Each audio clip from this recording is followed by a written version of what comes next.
Kemarin ada salat hajat sama doa bersama. Oh iya. Ketika Itu bagian dari upaya-upaya dan ikhtiar kita di dalam menanggung bencana, dan yang bisa jadi kita sebut itu sebagai inovasi kita. Dan Balangan Bermunajat ini adalah sebagai bagian dari kegiatan mulai dari rangkaian istighosah, sholat hajat, doa bersama, tetapi itu hanya sebagai media. Mereka membuat sebuah surat edaran yang disampaikan kepada semua tempat ibadah muslim untuk pada saat yang sama, di waktu yang sama, melakukan kegiatan yang sama. Minta Guru Sobari kemarin berbicara tentang dari sisi keagamaan tentang bencana. Beliau menginformasikan, saat ini kita memang sudah masuk musim ini. Itulah bermusim bencana, bahwa kita harus hati-hati, waspada, masyarakat harus peduli terhadap lingkungan, jaga kebersihan ini nih. Nah, dari sisi agamanya seperti apa? Ada sisi takdir, ada sisi ikhtiar di daerah kota ya. Kalau itu untuk terjadi di daerah kota yang mungkin disebabkan karena drainase tadi itu. Nah, itu apakah skema drainasenya, aliran drainasenya? Kelihatannya sekilas, karena ini memang di luar dari kemampuan kami ya untuk memahami dalam sistem konstruksi atau tata kota. Tetapi kalau kita cermati terkait penanganan yang selalu kita dilibatkan di dalam banjir, itu ternyata kelihatannya penataan saluran drainase kita yang kurang bagus. Bahkan ada yang saluran drainase kita yang sempit. Masih tidak tersistem gitu kan? Tidak tersistem, ya. Jadi arahnya kemana, hulunya kemana, hilirnya kemana, ya kita juga bingung nih kan, apakah ini menjadi PR kita bersama untuk dalam penataan kota ke depan, karena ini masih terjadi saat ini.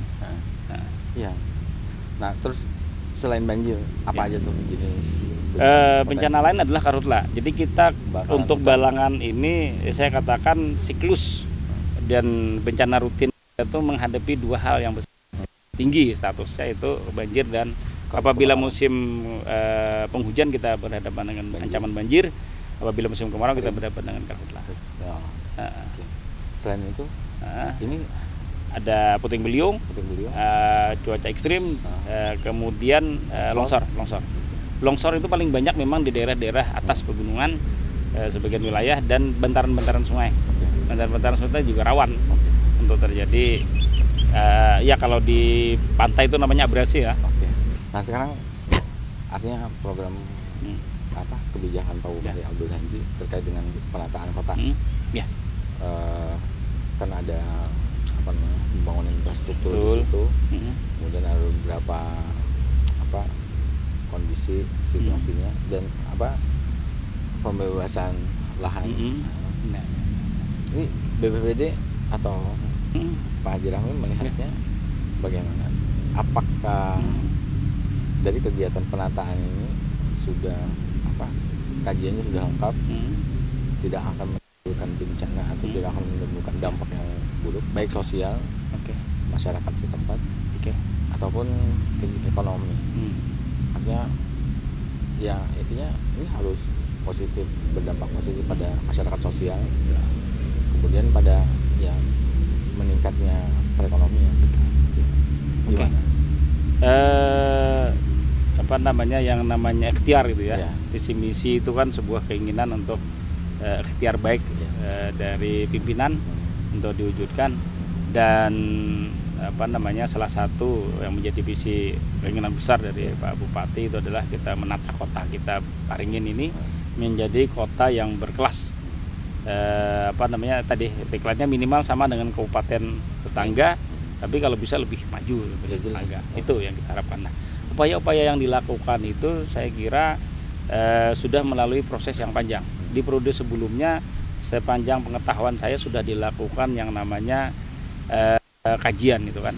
Jadi mulai dari kajian, kemudian dituangkan dengan FS namanya, Feasibility Studies. Itu kan berarti menganalisa tentang prospeknya. Lalu kemudian dilakukanlah master plan kota. Nah, basis dari penataan kota ini tentu saja adalah RT/RW. RT/RW ini memang selalu diupdate gitu kan, tapi basis penataan kota adalah RT/RW. Di dalam penataan RT/RW, BPBD bagian dari yang terlibat di dalam memberikan masukan. Rencana tata ruang. Rencana tata ruang wilayah. Nah, salah satunya adalah tata ruang kota kita BPD memberikan masukan daerah-daerah mana yang rawan bencana yang tidak boleh dibangun fasilitas publik. Yaitu masuk ke RTDR. Iya. Lalu rencana tata ruang detail. RT detailnya, ya artinya rencana detail tata ruang wilayahnya kita sudah berikan masukan. Jadi upaya penanggulangan atau perbaikannya adalah disesuaikan dengan fungsi fasilitas publik itu nanti. Jadi kalau di sana tidak bisa dibangun sebuah hunian, ya jangan dibangun hunian. Dan kami rasa hari ini yang sudah dituangkan di dalam master plan, kemudian secara tahapan pembangunan dituangkan dalam DED itu kan oleh dinas teknis, ini sudah kita terlihat progresnya, perkembangannya, dan melihat ini kita tentu punya optimisme bahwa berdampak terhadap perkembangan ekonomi. Berdampak terhadap perkembangan ekonomi karena kan penataan kawasan juga, ada kawasan sentra ekonomi, kawasan nanti untuk ruang terbuka hijau, fasilitas publik, kemudian arena bermain anak, kemudian ada kantin-kantin lah, nanti kan kita harapkan seperti itu. Jadi perkembangan kota terutama ini memberikan dampak positif terhadap ekonomi masyarakat. Kalau melihat situasi saat ini berdasarkan pengalaman kayak yang waktu di Dinas Pemberdayaan Perempuan, PPA, ada nggak program penataan kota ini yang melibatkan prinsip pelindungan anak? Intinya yang ramah anak. Iya, kota ramah anak. Ya, ada. Jadi mungkin belum maksimal gitu ya. Tapi sudah ada dimulai. Untuk disabilitas pun juga diperhatikan kan terkait dengan pembangunan jalur untuk disabilitas, kemudian juga arena bermain anak yang tersedia itu kan, minimal tersedia dulu, tapi kemudian nanti secara bertahap ini juga harus yang ramah alat-alat permainan terhadap anak. Jadi jangan ada arena bermain anak yang berkarat, kemudian yang tajam gitu kan, yang membahayakan pada masyarakat pada anak. Ramah anak di situ kan dalam artian memfasilitasi kebutuhan anak, kepentingan anak, memperhatikan apa yang menjadi itu tadi kebutuhan anak, dan kemudian aman bagi anak-anak. Salah satunya misal fasilitas publik atau ruang terbuka hijau yang di sana bukan hanya sekedar rindang atau bukan hanya sekedar bisa bermain anak-anak, tapi juga aman bagi mereka. Tahapan-tahapan ini jadi kita masih bilang belum bisa melihat secara utuh dari master plan pembangunan kota ini, tapi paling tidak kan artinya sudah ada pembenahan dan perbaikan. Perbaikan, walaupun dalam proses perbaikan dan pembenahan ini kan sebagian sudah difungsikan. Jadi kalau ada hal-hal yang membahayakan terhadap itu menjadi bahan evaluasi nanti. Kita harapkan ke depan memang kebutuhan terhadap anak yang ramah tadi gitu ya, dari lingkungan dan lokasi tadi, ini memang menjadi bagian dari spirit pembangunan kita juga. Kalau misalnya mau dirunutkan begini aja. Awalnya kan dulu tuh pernah dicanangkan kota sehat. Kota sehat itu kayak semacam mulai dari sistem kebersihan, mulai dari drainase, kemudian pembuangan limbah-limbah perumahan, kemudian intinya adanya sifat yang mengandung bahan berbahaya itu dapat diantisipasi dan tidak mengalir ke tempat-tempat yang mungkin akan berdampak ke pemukiman, apalagi ke sungai. Terus yang kedua kan beberapa waktu lalu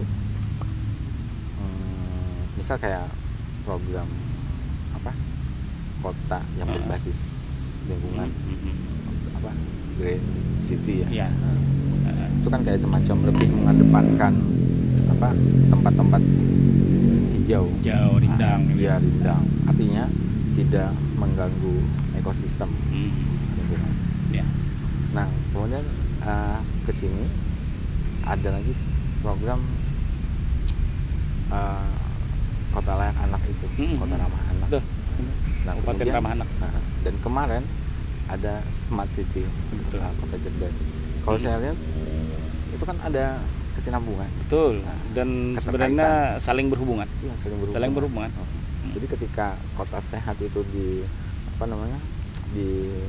direalisasikan, itu akan berdampak pada kebersihan sungai. Ya. Artinya tidak digunakan untuk hal-hal yang sifat mungkin berdampak negatif.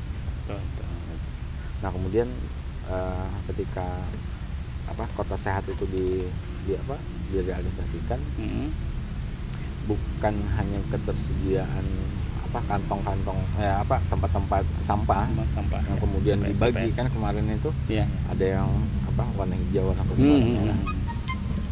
Itu kan menyesuaikan ini yang berbahaya, jenis-jenis sampah berbahaya. Nah, ujungnya kan dari situ itu ya anggaplah adanya TPA yang memang dikelola secara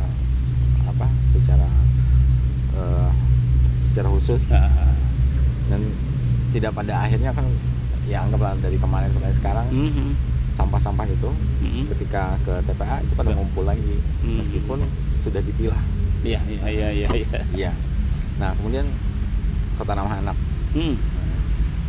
Kan kalau misalnya kota sehat, kemudian kota yang berwawasan lingkungan sampai kepada fasilitas publik itu terpenuhi, maka kota ramah anak ini tinggal memasukkan beberapa kepentingan untuk anak saja.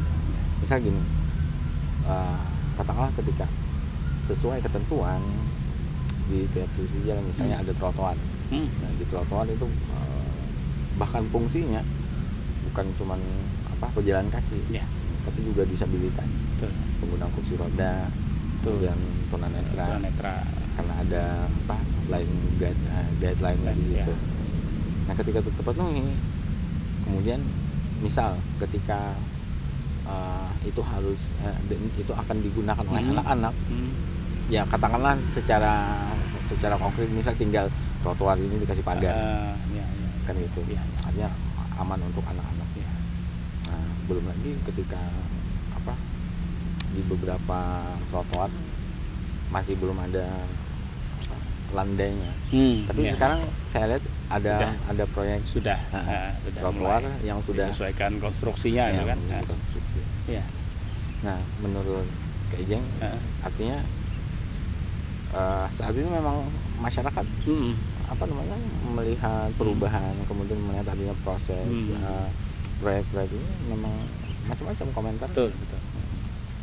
Ya, saya kira wajar lah. Wajar. Oke. Iya. Nah, ke depan terkait dengan deadline, target dari pemerintah daerah sendiri, kalau menurut Kajeng gimana nih, akan bisa memenuhi deadline itu atau bagaimana?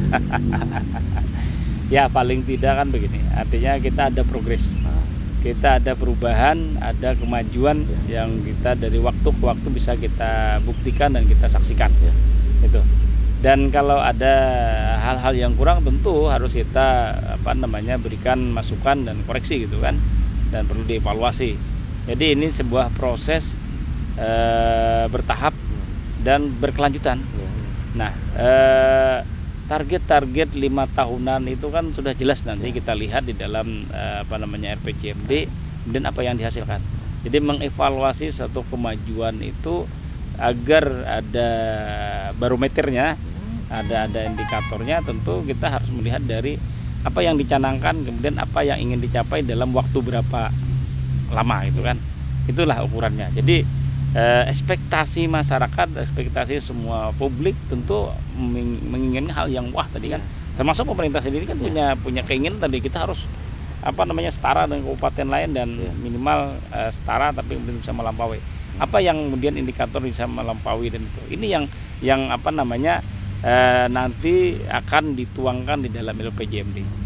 Nah, jadi kita optimis lah bahwa kabupaten kita Balangan dalam 5 tahun ke depan pasti akan jauh lebih terlihat perubahan dan penataannya, baik dari sisi fasilitas publiknya yang tadi berwawasan lingkungan, ramah anak, sehat, itu memang kita akan lihat ke depannya sambil kita kawal.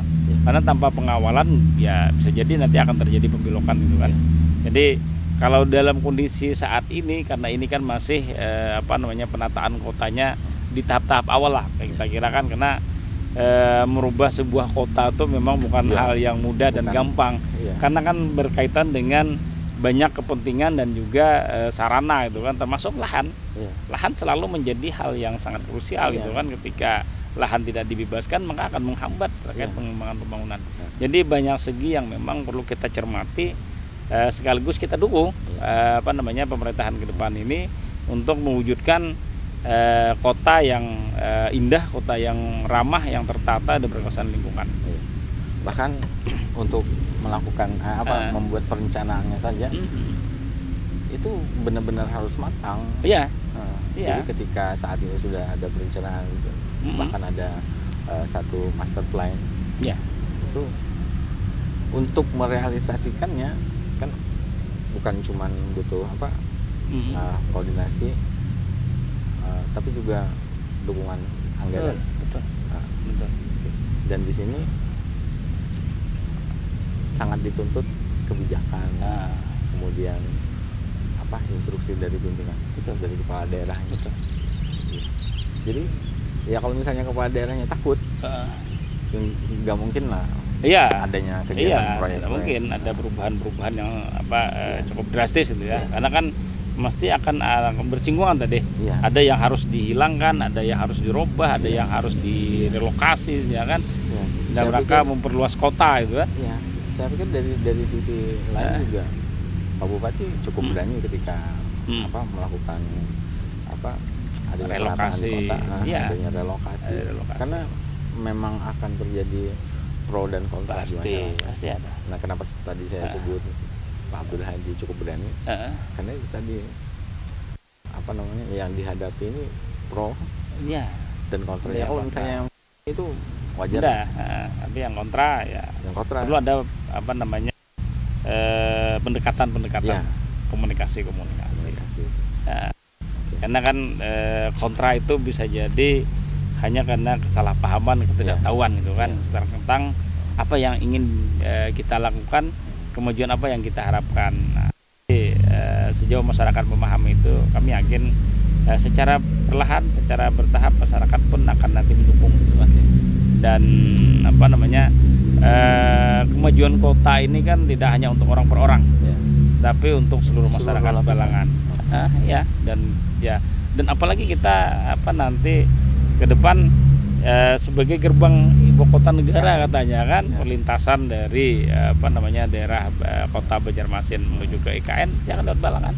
Jadi kalau kita tidak mempersiapkan diri sejak dini, berbenah untuk menjadi gerbang ibu kota tadi, ya kita hanya akan nanti menjadi penonton. Bahkan nanti nggak dilihat sebagai kabupaten. Nggak dilihat sebagai kabupaten. Jadi kita akan optimis lah ke depan ini sebagai kota yang berkemajuan nanti ke depan. Dan itu yang mesti kita perjuangkan, artinya menyamakan persepsi, memberikan informasi-informasi yang memadai kepada masyarakat, sehingga masyarakat juga mendukung terhadap program pemerintah. Intinya di sini dukungan masyarakat. Dan bagian diskusi kita ini juga bagian dari mendukung itu kan. Yang edukasi kepada masyarakat. Nanti kan ini akan ditonton, disaksikan. Apa yang kita obrolkan hari ini, kami yakin ini bisa membantu